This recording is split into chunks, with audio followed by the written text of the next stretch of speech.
Bueno, continuamos entonces. Perdón.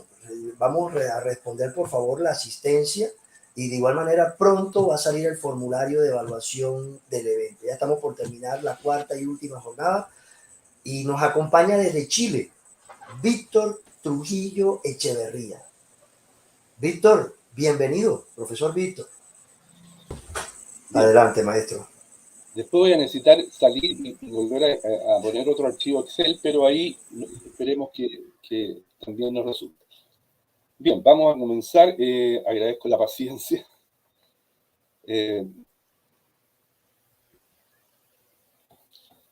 proceso de planificación es un proceso bastante importante y que todos los entrenadores que trabajamos en la búsqueda del rendimiento deportivo tenemos que ejercitar.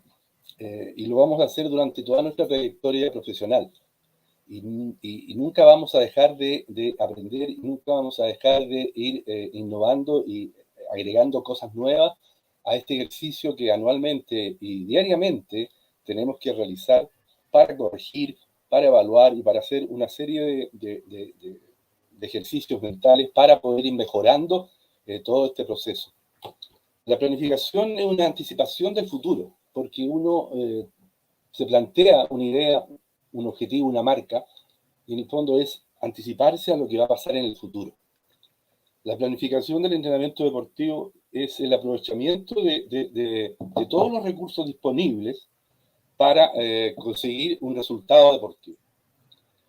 Y lo vamos a abordar desde las siguientes preguntas. ¿Qué voy a desarrollar? ¿Cómo lo voy a desarrollar? ¿Cuándo lo voy a desarrollar? ¿Y qué voy a evaluar? Mediante estas 4 preguntas vamos a desarrollar esta reflexión sobre la planificación del entrenamiento deportivo.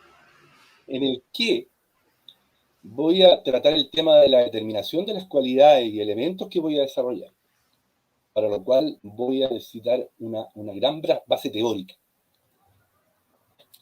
En el cómo vamos a tratar los métodos, los medios, los ejercicios y los principios de entrenamiento. Y en el cuándo vamos a desarrollar lo que es la periodización, los modelos de periodización y la programación misma.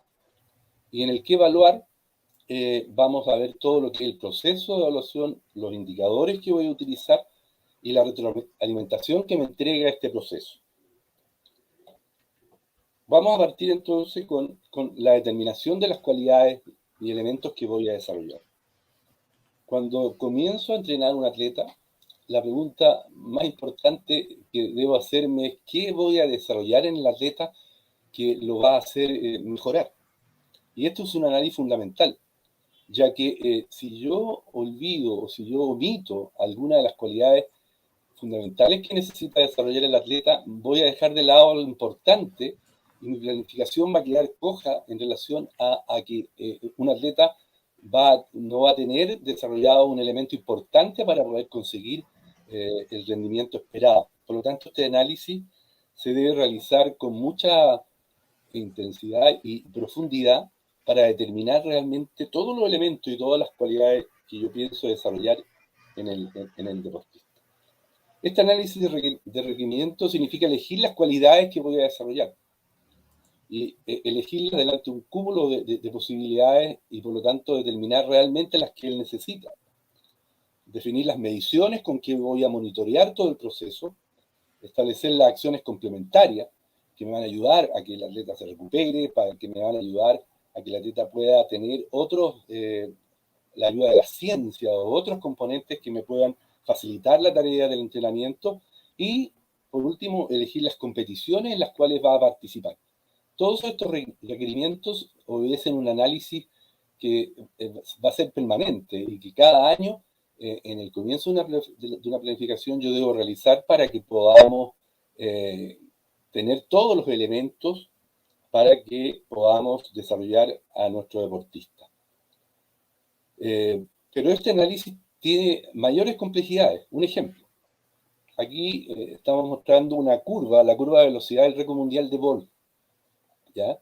Y en esta curva tenemos la velocidad que él alcanza por cada 10 metros. Y si uno analiza una carrera de 100 metros, una de las cosas más curiosas que puede ocurrir en el análisis es que Usain Bolt recién alcanza su máxima velocidad a los 70 metros. O sea, de los 100 metros que corre Bolt, Usain Bolt logra la máxima velocidad a los 70 metros. O sea, el 70% de su esfuerzo tiene que ver con acelerar. O sea, en los 100 metros, en el fondo, 70% de su esfuerzo es aceleración. Cuando uno hace este análisis, se da cuenta que muchas veces los análisis que uno realiza deben focalizar a los énfasis que uno debe tener generalmente para poder realizar este análisis de requerimientos, ya que en los deportistas que van a, perdón, en los deportistas que van a desarrollar un entrenamiento deportivo van a haber distintas fases, como en este caso, los velocistas tienen una fase de salida, una fase de aceleración, máxima velocidad y pérdida de velocidad. Por lo tanto, cada una de estas fases va a requerir una dedicación en un porcentaje al entrenamiento que yo voy a realizar, pero en donde la aceleración va a formar parte fundamental de la programación, ya que pasa a ser la parte más importante de la preparación de un deportista, además de lo que va a ser todo el entrenamiento de la técnica de carrera. Un velocista tiene distintos momentos durante una carrera que lo llevan a tener la posición del cuerpo en distintas posiciones y que, por supuesto, es una técnica de carrera distinta. No es la misma, no es lo mismo lo que hace en los tacos, en los primeros pasos, a los 30 metros, a los 60 metros, cuando recién logra la posición vertical y luego, finalmente, la llegada. Por lo tanto, la técnica de carrera es distinta en muchos momentos de la carrera. Todo lo que son las necesidades de fuerza, todas las manifestaciones de fuerza que requiere un deportista en una carrera de 100 metros, voy a tener que incorporarlas dentro de esta planificación para ver cuáles y cómo voy a desarrollarlas. Y por último, todo lo que van a ser las necesidades energéticas, ya que necesito energía para poder hacer funcionar los músculos y por lo tanto voy a tener que tener un entrenamiento para todo lo que es el sistema de los fosfágenos y el sistema que finalmente conlleva la glucólisis anaeróbica, que es lo que produce la fatiga en la última parte de la carrera. Por lo tanto, el análisis que yo tengo que realizar para la planificación requiere de un conocimiento de todas las capacidades del deportista, y aquí hay capacidades motrices como la fuerza, la velocidad, la resistencia, la flexibilidad, y perceptivo-motrices, donde está la coordinación.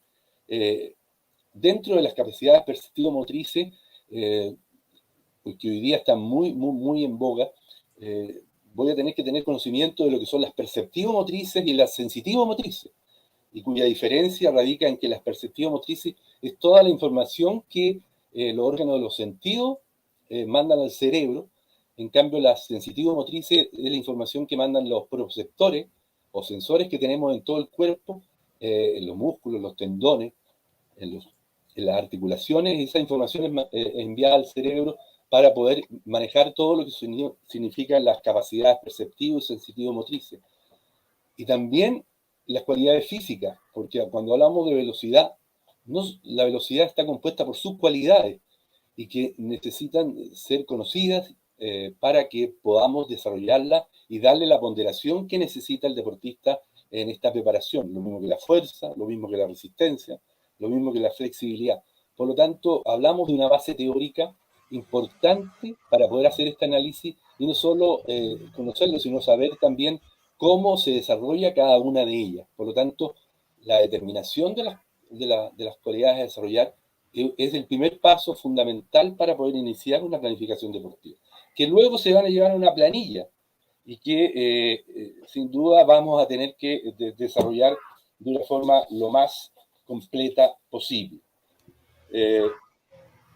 Con respecto al cómo, lo que vamos a desarrollar finalmente lo vamos a hacer con método, medio de ejercicio, a la luz de principios de entrenamiento. Esta diapositiva, que es de Fernando Navarro en español, es muy buena porque grafica que el entrenamiento se lleva a cabo a través de una carga o estímulo, atendiendo a procedimientos, procesos, métodos, respetando principios para producir finalmente el rendimiento. Estos principios son fundamentales para poder realizar el entrenamiento deportivo.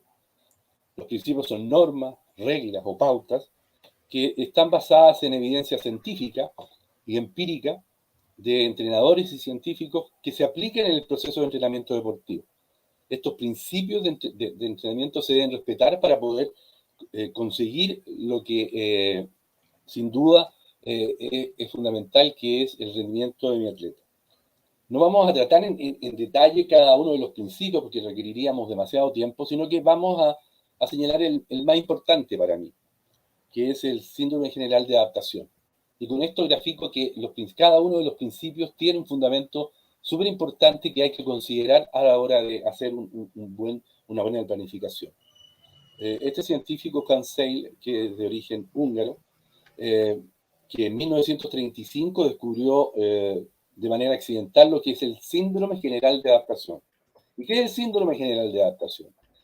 Que lo que ocurre después de una sesión de entrenamiento, ocurre una fase catabólica en la donde en el deportista cae en una fatiga, y en esta fatiga hay muerte de células y hay vaciamiento de muchos productos químicos que se ocuparon dentro del entrenamiento y que necesitan de una recuperación.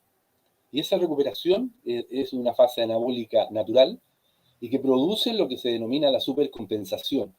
Si nosotros no tuviéramos, o sea, no existiera esta fase de supercompensación, no podríamos mejorar. Por lo tanto, este proceso descubierto por Seidel es el principio fundamental del entrenamiento, que después de una carga de entrenamiento tiene que haber una recuperación y en esa recuperación se debe producir lo que se denomina la fase de supercompensación.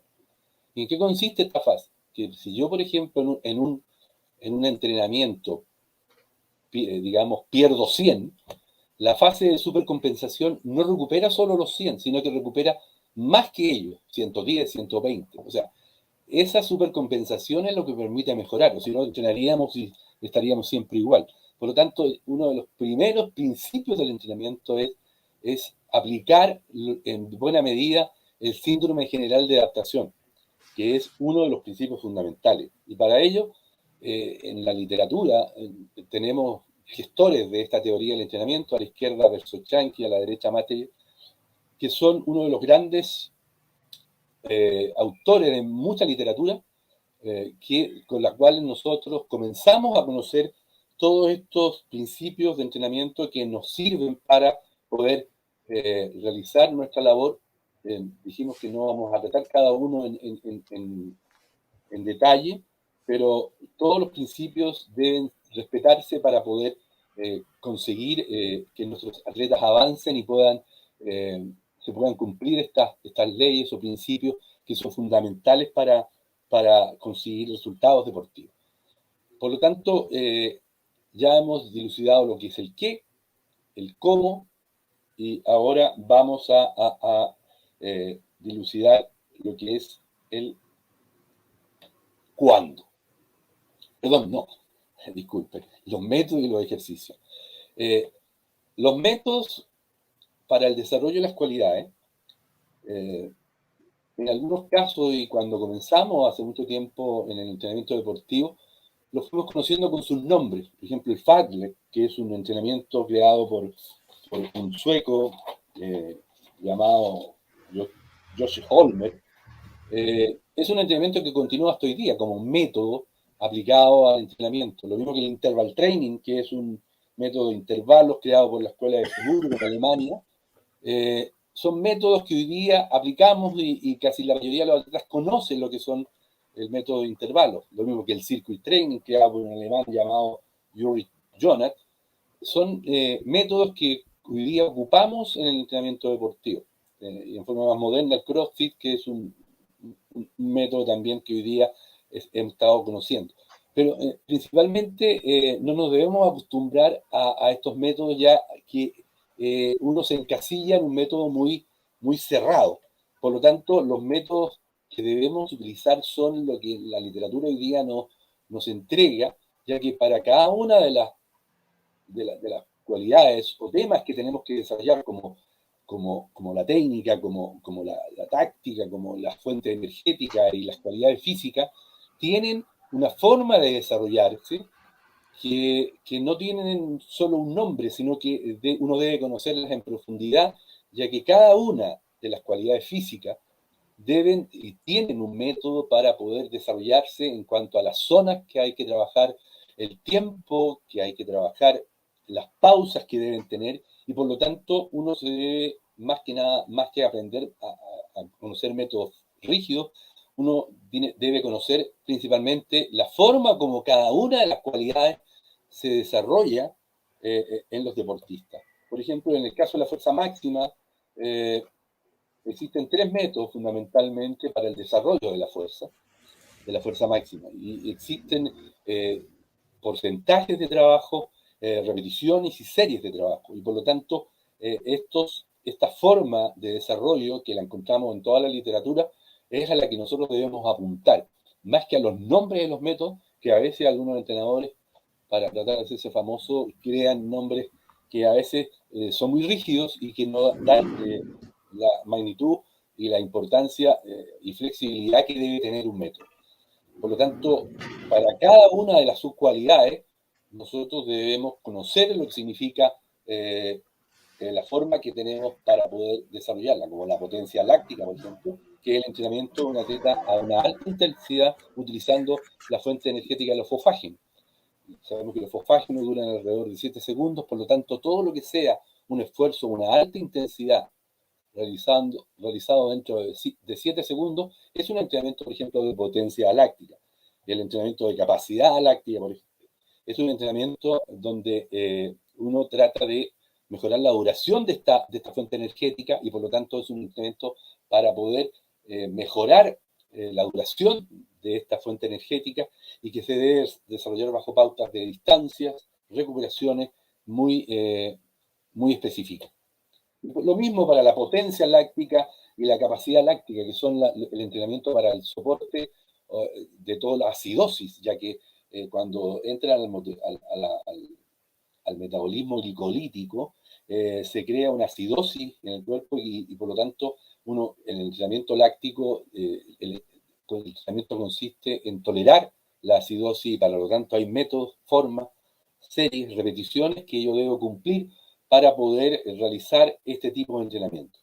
Por lo tanto, cada subcualidad va a tener métodos, va a tener ejercicios, y por lo tanto, si tenemos fuerza máxima, vamos a tener un método de estímulos máximos y ejercicios como la sentadilla, por ejemplo. Los ejercicios van a tener dimensiones, y un ejercicio puede tener varias dimensiones. Un ejercicio puede tener como, digamos, motivo una cualidad, pero también en el ejercicio vamos a tener un gasto energético, por lo tanto hay una fuente energética que va a alimentar este ejercicio, y por lo tanto debo conocer la fuente energética utilizada para poder determinar las pausas, por ejemplo. Para un gesto técnico vamos a tener un ejercicio que también va a tener una duración, y por lo tanto lo mismo me va a entregar la idea y la guía para ver cuánto es la pausa que tengo que determinar. Lo mismo para un ejercicio táctico, lo mismo para ejercicios, por supuesto, que van a tener varias dimensiones, como el trineo o el arrastre, en que vamos a tener una distancia, y vamos a tener también, dependiendo de esa distancia, la necesidad y la pausa que vamos a tener que establecer. Lo mismo que un entrenamiento de cuestas, que va fuera de la fuente energética, va a estar haciendo también un trabajo de una manifestación de fuerza a desarrollar. Lo mismo que un ejercicio que está destinado a la profilaxis o el trabajo para evitar las lesiones, y hoy día se manifiesta principalmente como los ejercicios funcionales, o como un ejercicio de recuperación, que son ejercicios fundamentales para que nuestros atletas puedan recuperarse después de sesiones de trabajo y de cargas de trabajo muy intensas.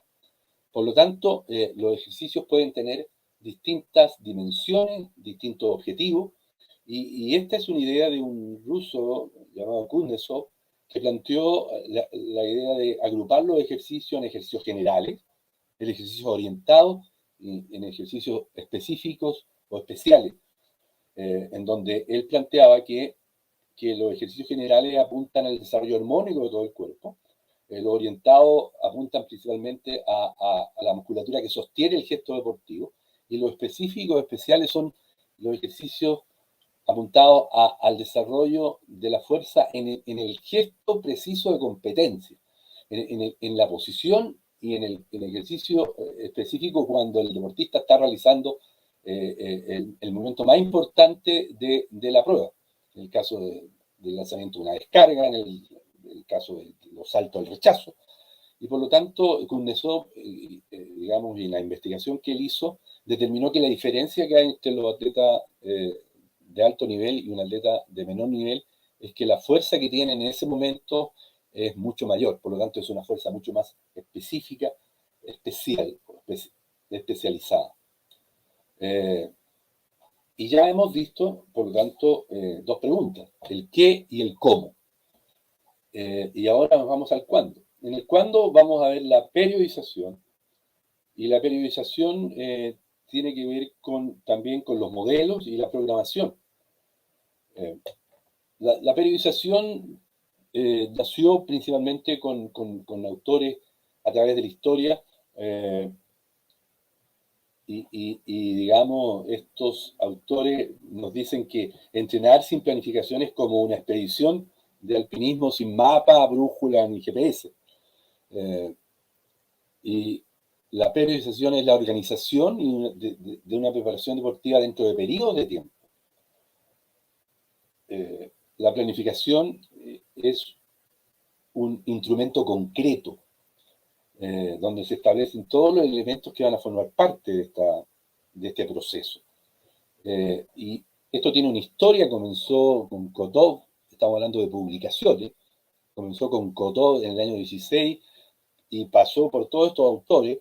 Tampoco nos vamos a detener tanto en la historia, sino que para dar la dimensión de cuándo viene en todas estas líneas de publicaciones, en donde uno de los más influyentes fue Mateyev en los años 50, cuando comenzamos a tener, o por lo menos a nosotros nos empezó a llegar información de literatura que nos hablaba de este concepto, y luego, bueno, Isurin, Bersochanki, también nos empezaron a nutrir de mucha literatura que nos hablaba de este concepto. Mateyev, en sus primeras publicaciones, planteó una periodización de una curva, lo que era que un atleta se preparaba durante todo un año para competir durante un periodo de tiempo.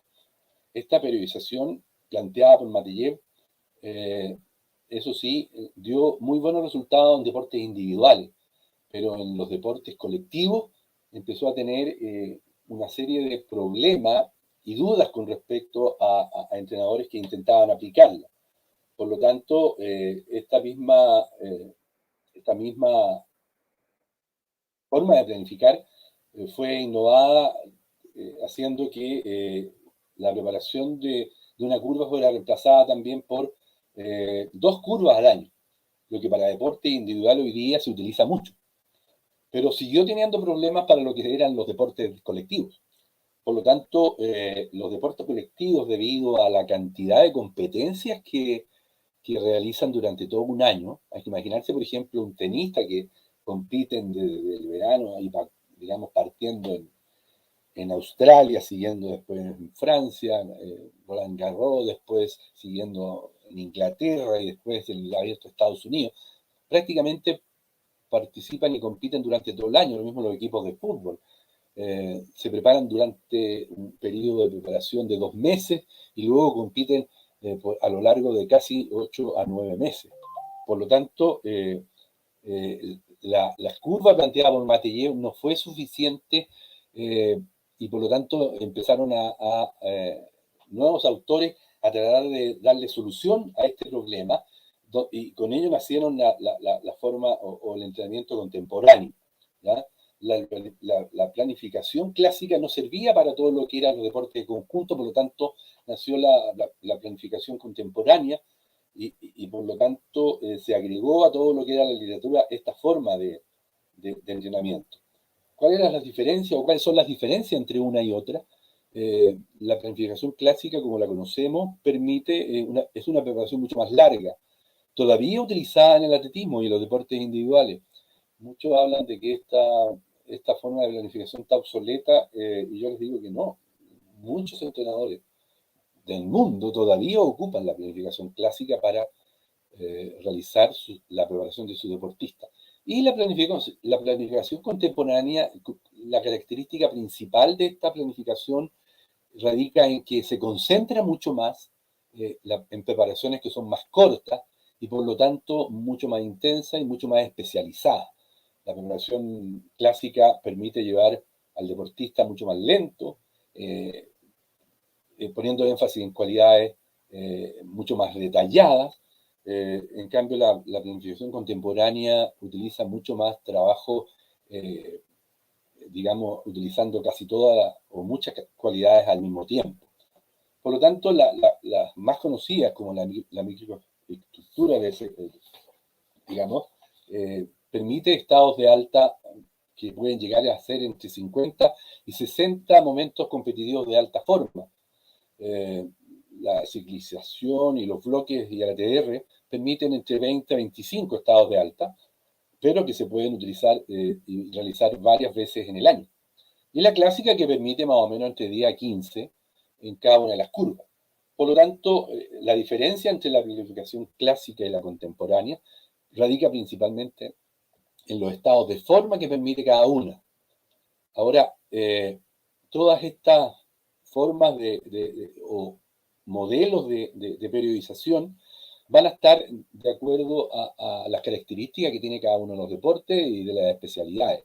Vuelvo a decir que en el atletismo y en los deportes individuales todavía se ocupa mucho la planificación clásica.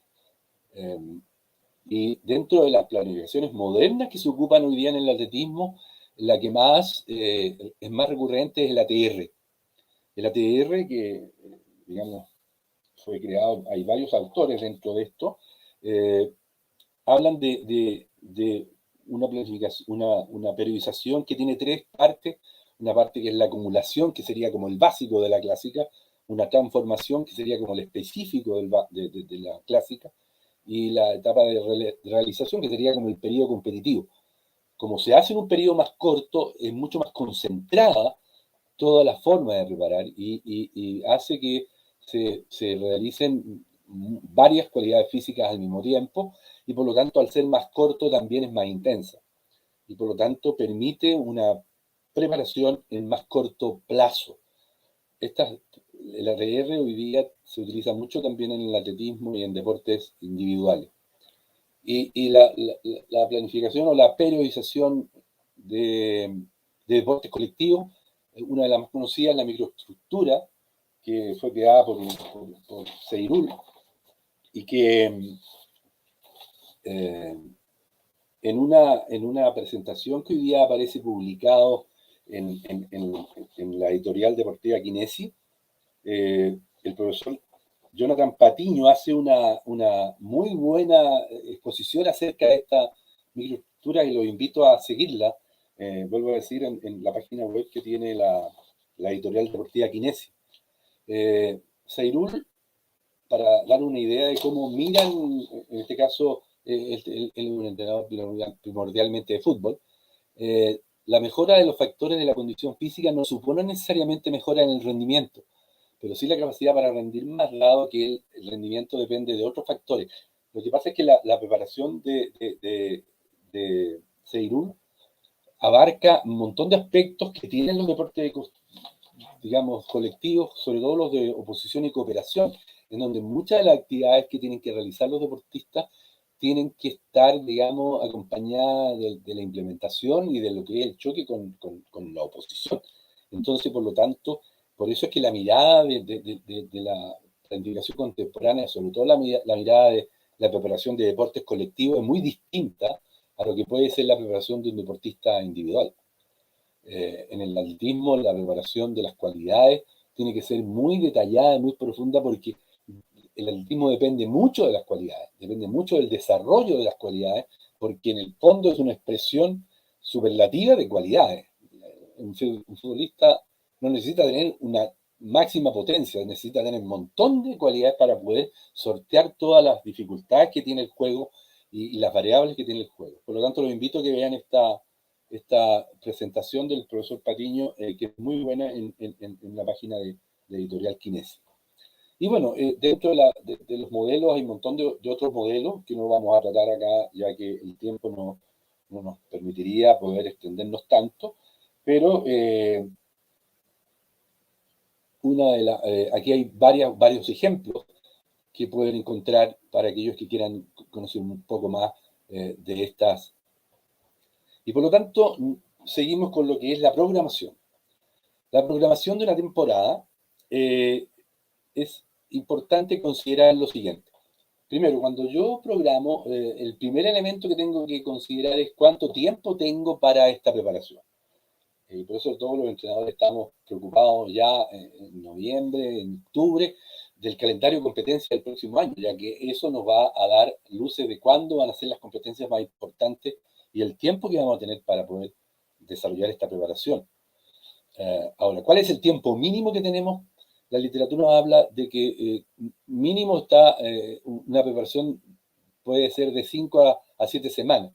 Yo no me atrevería a hacer una preparación tan corta, pero ese es, de acuerdo a la investigación, el mínimo tiempo que se podría hacer una preparación, una ATR o algo que a veces nos obliga cuando un atleta se ha lesionado o ha tenido alguna dificultad para poder entrenar y por lo tanto se nos viene una competencia en poco tiempo y por lo tanto eso es lo mínimo que hoy día la literatura recomienda. Por lo tanto, la forma, o sea, la información que nosotros tenemos para poder hacer esta programación también tiene que ver con la duración de la temporada competitiva, que nos va a entregar luces de cómo debo organizar el entrenamiento para que podamos llegar con el atleta en la mejor forma a las competencias. Luego de esto tenemos y vamos a elegir el modelo que voy a utilizar, ya sea una preparación clásica de 2 curvas o a lo mejor una TR, para llevarla finalmente a una planificación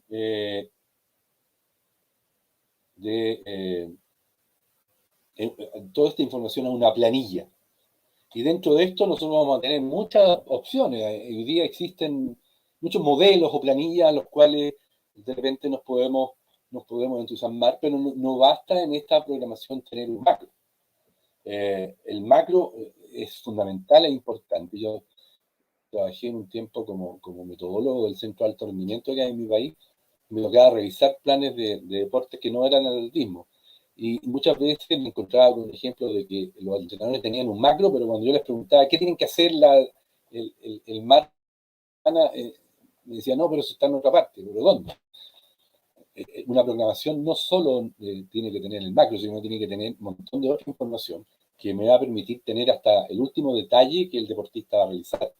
Por lo tanto, se debe realizar entonces una planilla que sea una planilla lo más sencilla posible.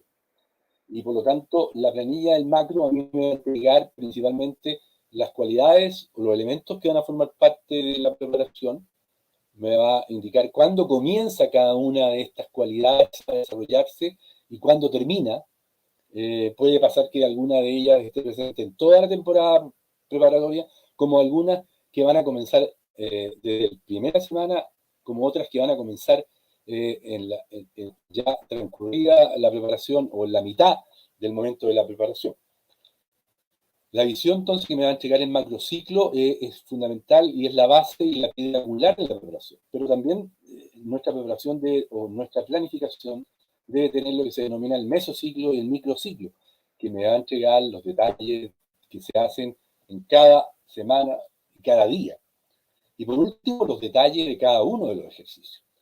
Una planilla entonces de programación o de planificación debe tener estos elementos.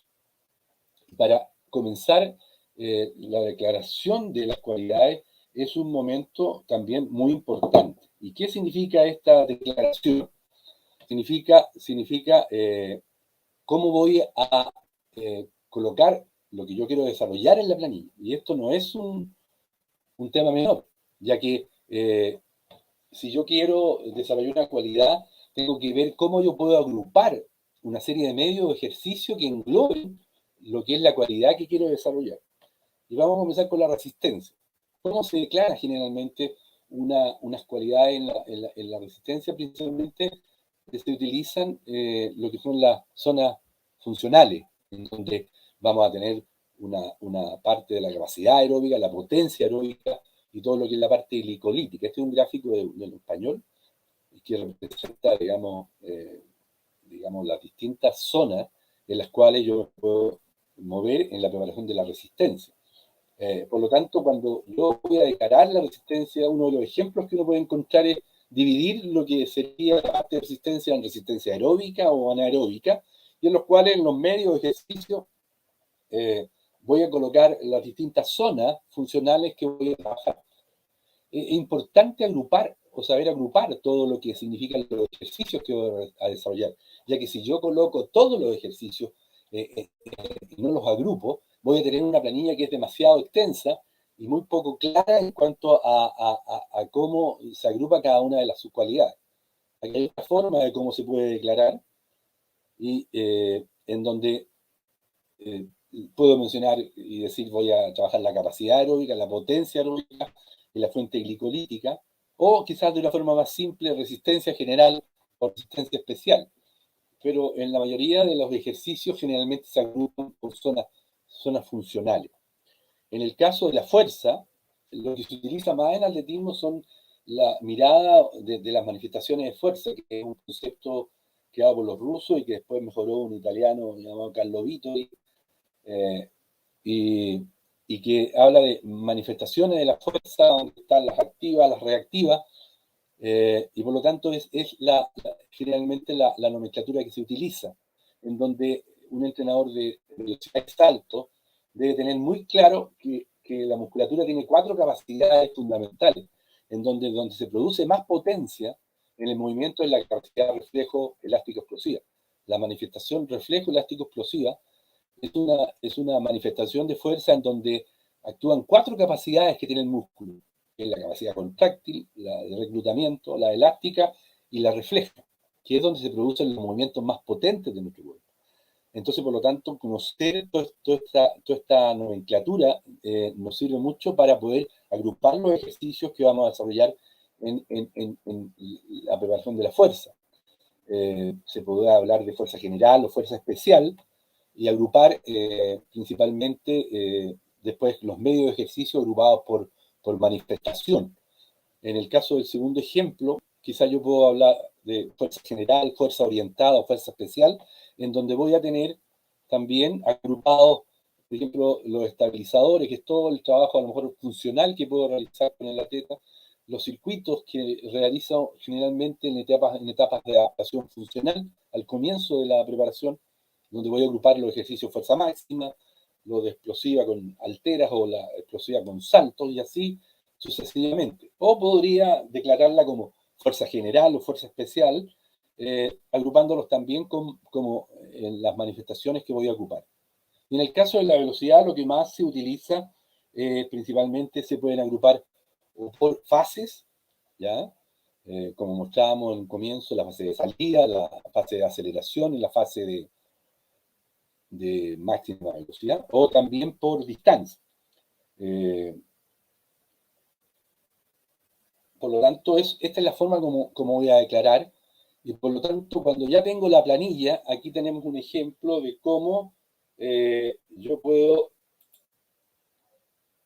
aquí voy a hacer un zoom, aquí tenemos fuerza general, y he declarado, por ejemplo, que voy a hacer trabajo funcional, y aquí tengo las semanas por delante, aquí rutinas o circuitos, que generalmente se realizan, como decía, en el comienzo de adaptación funcional. Aquí tengo declarado fuerza máxima de recuperación. Esto es una idea que tienen como los cubanos, porque los atletas pierden su fuerza máxima en los periodos finales de la preparación y después en el descanso activo, y se habla de que debe haber un primer periodo de recuperación de la fuerza para atacar nuevamente lo que es un periodo de máximo desarrollo o fuerza, o sea, desarrollo de la fuerza máxima. Por lo tanto, aquí hay una forma que he declarado y las distintas manifestaciones de fuerza, la velocidad, y por lo tanto me permite a mí decir, esto es lo que yo voy a desarrollar con mi deportista, y luego van a venir entonces las distintas semanas. Y aquí ya hay un ejemplo más gráfico, en donde nuevamente voy a mostrar, en el caso de lo funcional, aparece casi toda la etapa de preparación. Tenemos la potencia aeróbica, donde aparece que yo parto la primera semana y termino hasta la cuarta semana un desarrollo de potencia aeróbica, donde aquí aparecen los kilómetros desarrollados en cada una de las semanas. Otro ejemplo, en el caso de la fuerza máxima de recuperación, aquí aparecen los kilos que yo he ido sumando en cada una de las semanas, donde se ve que estos kilos han sido igual en un incremento semanalmente. Y así cada una de las subcualidades que yo he querido desarrollar. Yo en estos momentos estoy entonces dimensionando lo que significa la declaración de estas subcualidades, cuando comienzan a desarrollarse y cuando terminan. Por ejemplo, acá en el caso de la potencia láctica, que es el trabajo para digamos, todo lo que es la parte de los fosfágenos, esta aparece recién a desarrollarse la novena semana y permanece hasta la 24ª semana. Por lo tanto, aquí está claramente definido cuándo comienzo y cuándo termino de realizar esta preparación de cada una de las subcualidades. Por lo tanto, la, la, la, la planilla macro debe también lo que significa, debe tener también lo que es el micro y el meso y cada uno de los ejercicios. Bueno, yo en este momento mostraba una planificación que la voy a dejar mejor para el final, porque como tuvimos dificultades en poder instalar esto, no quiero, digamos, tener dificultades, entonces vamos a seguir hasta el final y al final les voy a mostrar un ejemplo más claro de la planificación. Por último, viene ahora entonces qué evaluar. Una vez que yo he realizado el proceso de preparación, esto lo debo evaluar. Y para poder evaluar yo tengo que tener un registro. Tiene que haber un registro, una evidencia. Para esto debo tener indicadores. ¿Por qué evaluar? Porque ofrece información sobre el nivel de desarrollo que tiene el atleta. O sea, me va diciendo cómo marcha el proceso. Permite regular el proceso y mejorar las metodologías, orienta al atleta, porque si el atleta ve que va mejorando las subcualidades que componen en la preparación de su prueba, sin duda que va a tener reforzamientos positivos en este proceso.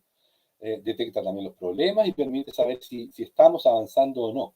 Y esto lo realizo con test o instrumentos que me permiten a mí realizar estos testeos y para los cuales voy a tener y tengo que tener una batería que pueda medir cada una de las cualidades que yo pretendo desarrollar. Por lo tanto, ayer escuchábamos al profesor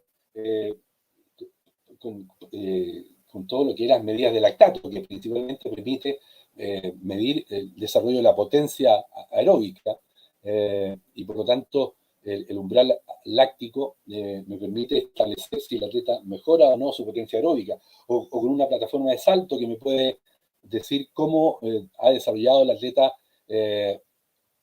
con el squat jump, me permite ver la fuerza explosiva.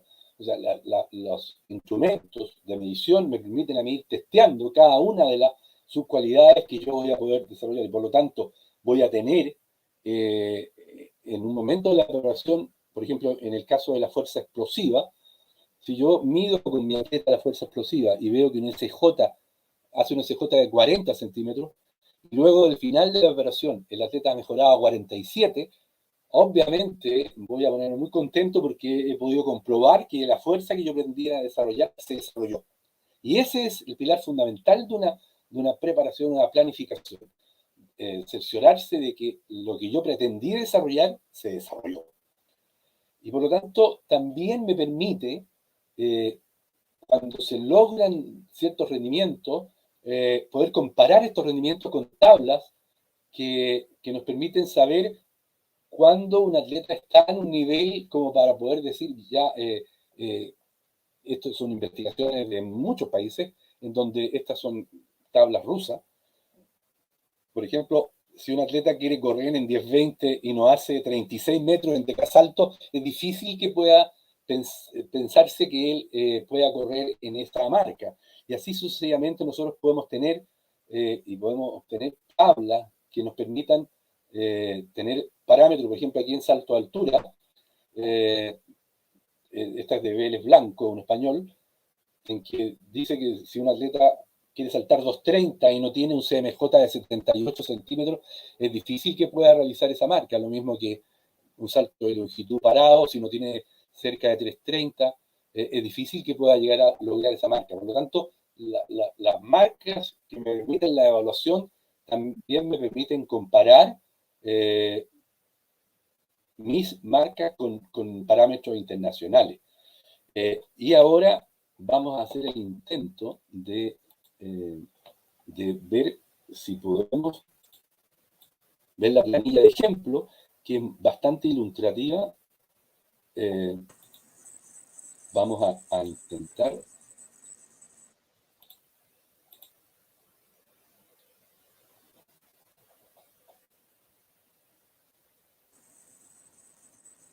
Esta planilla es una planilla Excel que espero poder.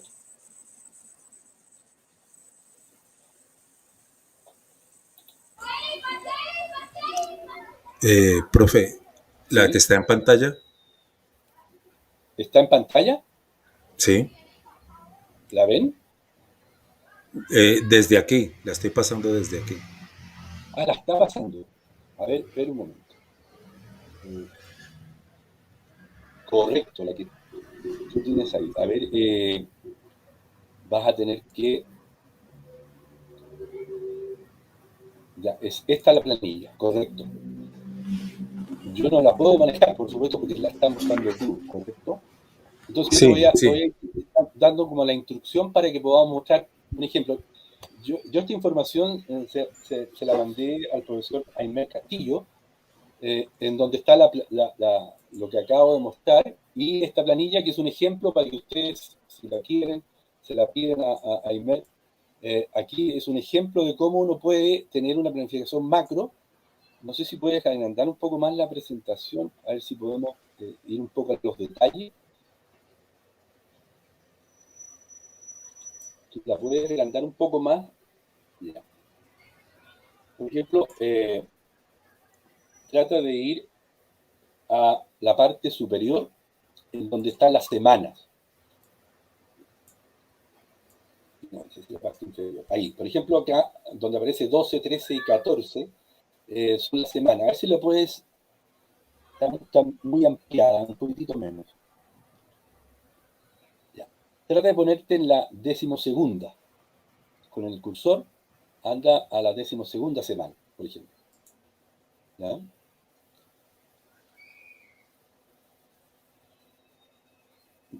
Esto, no, acá donde te estoy mostrando, no sé, trata de bajar donde dice específico 1, trata de bajar hasta donde dice 12.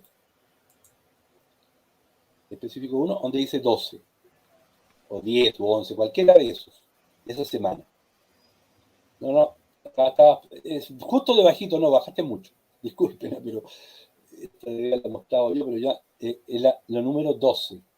Dice específico 1, muestra la 10, eso. Si yo aprieto en la 12, me va a entregar a mí, ahora puedo agrandar un poco, me va a entregar a mí la semana número 12. Y por lo tanto, dentro de la semana 12 yo tengo el detalle de lo que hace cada una de los días. Y si yo, agregando un poquito más, un poquito más de zoom, si puedes, y trata de ir a la capacidad aláctica, donde dice capacidad aláctica, posicionando en la C de capacidad aláctica. Trata de la capacidad aláctica, trata de posicionarte en la C, te ubica el día miércoles 24, capacidad aláctica, en la C, ubícate en donde dice en la C de capacidad, que está hipervinculada, ¿ya? Y ahí aprieta por favor y te va a aparecer y te va a llevar a lo que es el entrenamiento, puedes agrandar si quieres ahí, y te va a llevar a lo que es la capacidad láctica día a día de lo que yo voy a realizar como. Esto es un ejemplo de cómo yo puedo tener una planilla macro, una planilla meso, microciclo y cada uno de los detalles. Si te vas abajo, podrías regresar a lo que es la planilla macro. ¿Ya? Vuelvo a repetir que me habría gustado poder mostrar a mí, pero como yo tengo dificultades con este programa, no vamos a poder mostrarlo en más detalle. Por lo tanto, si tú vas abajo, las hojas, puedes Sí, apretar la hoja macro y te va a llevar a la macro. Aquí, correcto. Entonces yo me puedo mover en la planilla desde el macro, me voy al meso y microciclo, o me voy a cada uno de los ejercicios. Y todos estos volúmenes que aparecen aquí corresponden a los volúmenes que yo desarrollo en cada uno de los días, semanas y meses que yo voy desarrollando. Por ejemplo, acá, los volúmenes que aparecen acá son producto de la cantidad de metros, o en el caso de los kilos levantados, y por lo tanto la planilla macro está coordinada con lo real, lo que realizó el deportista en cada una de las sesiones. Hemos tratado de hacer el mejor esfuerzo para tratar de mostrar esto, y gracias a Aimer, por lo menos pudimos mostrar, digamos, la planilla. Vuelvo a decir, esta planilla la pongo a disposición de aquellos que quieran tenerla, lo mismo que la presentación. Pueden usar cualquiera de las diapositivas en algún curso o algo así, yo no tengo ningún inconveniente, lo pongo a disposición de todos aquellos que les gusta este tema. Perdonen que haya ido tan rápido, pero imagínense, yo ya 49 minutos y hasta ahora de la noche ya deben estar un poco cansados, por lo tanto, me imagino que no debe haber sido fácil para ustedes poder seguir a lo mejor este tremendo tema que no es para nada fácil de digerir. Aimer. Así es, maestro. Muchísimas gracias. Gracias, pues le agradecemos todos los presentes por su intervención y como usted lo ha dicho, lo interesante, lo amplio, lo completo que es el tema. Hay varias preguntas, entre eso es una primera intervención, más que pregunta es una anotación, perdón, de Raulín Díaz, nuestro entrenador de Antioquia. La planificación clásica permitió elevar el nivel de los atletas en los confinamientos por el COVID, situación que favoreció el alto nivel competitivo en Tokio. Más que todo es una apreciación de él, no es una pregunta como tal. ¿Qué nos puede decir al respecto, profe? Totalmente de acuerdo con él. O sea, hay que imaginarse que en muchos casos, yo tuve casos de atletas que no podían salir de su casa y que por suerte pudieron conseguirse pesas y por lo tanto, eh, al disminuir la posibilidad de tener implementación, lo único que cabe es hacer una planificación clásica que permite desarrollar cualidades como mucho más lentamente y más progresivamente. Y vuelvo a repetir, la programación clásica sigue siendo y estando totalmente, o sea, es algo que todavía muchos entrenadores ocupan. A los entrenadores jóvenes les encanta el tema de las periodizaciones modernas, pero no son aplicables todas al atletismo. Profe, otra pregunta. Lo escribe Yamil Rodríguez. Desde su experiencia personal, la pregunta es, ¿cuál o cuáles son los modelos o métodos de planificación que le han dado mayores resultados? En cuanto a, en cuanto a la periodización, ¿ya? Porque la periodización es ubicar en un periodo de tiempo la preparación que yo voy a hacer con mi atleta. Eh, las, lo que más me ha dado resultado es la periodización clásica, de 2 curvas. Eh, Se realizan, por lo tanto, 2 curvas en el año, en donde la curva más importante es o sea, la más prolongada es la competencia más importante, y siempre queda un cachito que a veces, después de la competencia más importante, muchas veces el atleta tiene que cumplir compromisos, a veces en el país, en el club, y por lo tanto, una segunda curva más corta. Entonces, planificación clásica de 2 curvas en cuanto a periodización es la que a mí me sigue dando resultados, ¿no? Hasta hace poco entrené, digamos, atletas. Hoy día estoy, como les decía, pensionado y estoy dedicado a hacer asesorías nada más.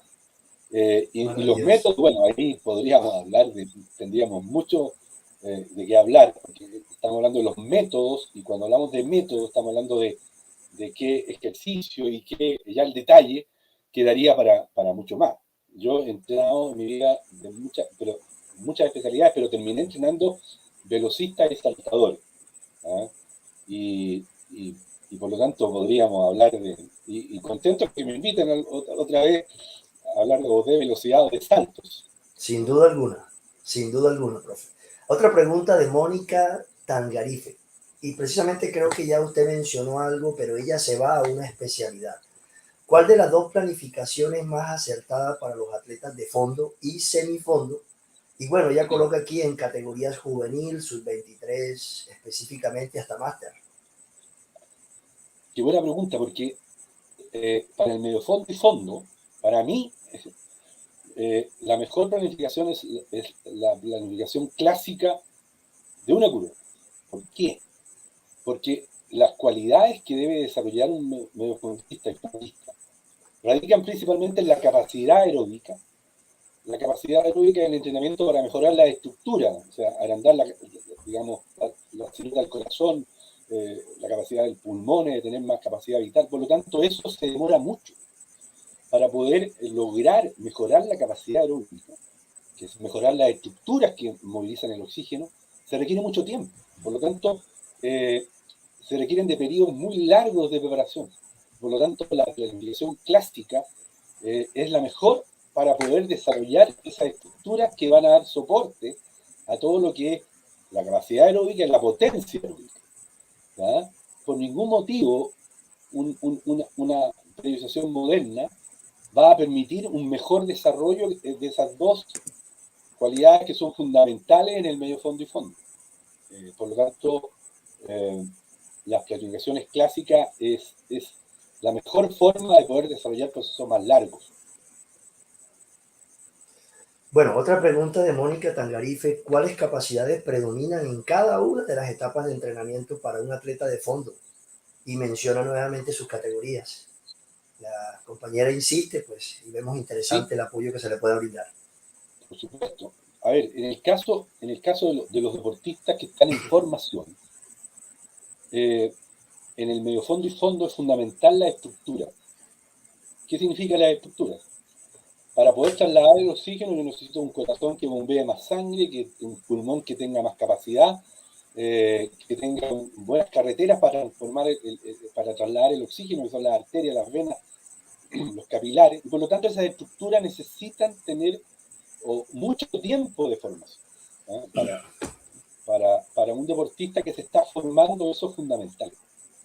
Muchas veces los entrenadores tratan de apurar los procesos, tratando de hacer entrenamientos glicolíticos que, por supuesto, dan beneficio a corto plazo, pero que en el largo plazo no son lo adecuado para un atleta en formación. Por lo tanto, todo lo que es la etapa formativa de un fondista y un medio fondista tiene que estar mirada desde el punto de vista de la formación de las estructuras. O sea, cuando explicaba ayer el profesor que dio el trabajo de lactato, o sea, un juvenil podría tener un umbral, por ejemplo, en 4 minutos 30 al 1000 metros, en su etapa de formación. Y esa potencia aeróbica hay que llevarla, si yo quiero tener un atleta de nivel internacional, a 3 minutos la potencia, o sea, el umbral anaeróbico por cada 1000 metros.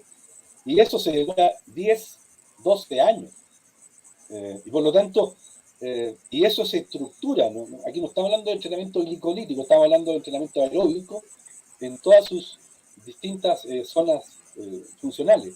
Por lo tanto, la formación de fondista y fondista tiene que estar fundamentalmente en la estructura, o sea, formar y desarrollar un corazón que bombee más sangre, un pulmón que tenga mayor capacidad vital y unas muy buenas carreteras para trasladar el oxígeno. En eso consiste principalmente el entrenamiento de la formación de un fondista y medio fondista. Y eso se demora años, años. Si yo empiezo a darle duro al entrenamiento glicolítico y dejo de lado lo más importante, que es la estructura, pan para hoy, hambre para mañana. Profesor, mucha gente, muchas personas, muchos entrenadores lo saludan desde todos los países que están participando. De igual manera, nosotros les tendemos ese abrazo de agradecimiento, de apoyo, de solidaridad para su participación en el Congreso Internacional. Bueno, son múltiples preguntas también y las disculpas a los asistentes, pero bueno, los tiempos también apremian y es importante guardar un poco para otro evento con usted.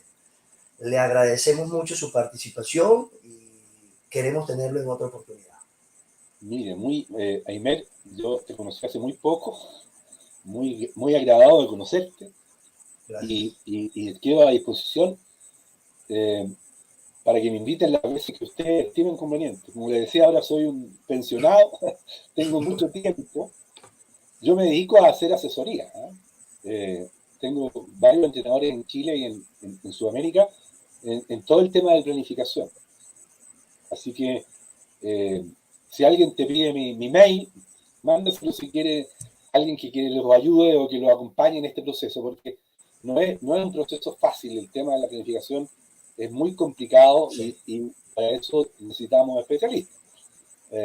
Yo no soy tan especialista, pero ha sido como la pasión de mi vida, poder entender este proceso. Y sobre todo la pasión que le tiene muestra un excelente trabajo. Muchísimas gracias a usted y un hasta pronto. Gracias a todos.